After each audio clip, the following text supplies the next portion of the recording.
खासदार रणजितसिंग नाईक निंबाळकर यांनी आपल्या माढ्याच्या प्रचारास आमदार जयकुमार गोरे यांच्या मदतीने सुरुवात केली आहे। त्यांना कार्यकर्त्यांचा तसेच मतदारांचा प्रतिसाद मिळताना दिसत आहे। भाजपने पुन्हा एकदा संधी दिल्याने उत्साहित झालेल्या खासदार रणजितसिंग नाईक निंबाळकर यांनी आपल्या प्रचाराची सुरुवात नेते मंडळी कार्यकर्त्यांच्या भेटीगाठीने केली।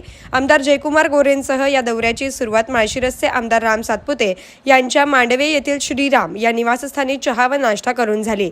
यावेळी ताकदीने काम करून नरेंद्र मोदी यांचे हात बळकट करण्यासाठी रणजितसिंग नाईक निंबाळकर यांना मोठ्या मताधिक्याने निवडून देण्याची ग्वाही दिली। त्यानंतर माळशिरसमध्ये पुण्यश्लोक अहिल्यादेवी होळकर व डॉक्टर बाबासाहेब आंबेडकर यांच्या पुतळ्यास अभिवादन केले।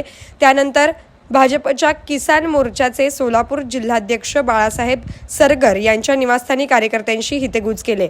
माळीनगर शुगर्सचे अध्यक्ष राजेंद्र गिरमे यांच्या निवासस्थानी कारखान्याचे संचालक व गिरमे समर्थकांशी चर्चा केली।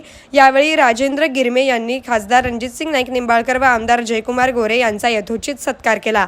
खासदारांनी मागील 5 वर्षात केलेल्या कामाचा विशेषतः पाणी प्रश्न मार्गी लावल्याबद्दल समाधान व्यक्त केले। Alif overseas now in Solapur. We bring studying abroad within the common man's reach. 500+ world's best universities across 19+ countries. Venue, first floor, office, hotel, Orient Elite, Paliwes, Solapur. Contact 7977664053.